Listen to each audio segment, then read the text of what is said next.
দুপুরের খাবারের দিকে এগিয়ে যাই আস্তে আস্তে।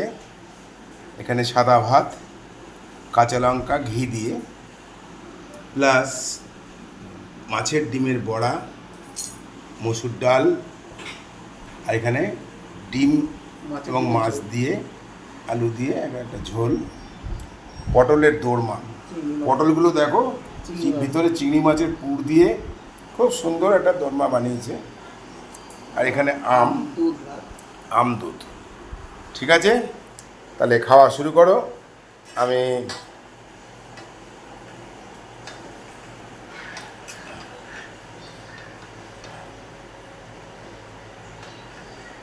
ডাল ঢেলে নিল,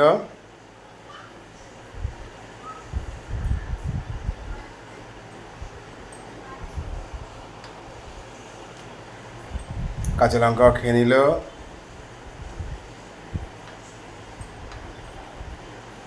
ঠিক আছে।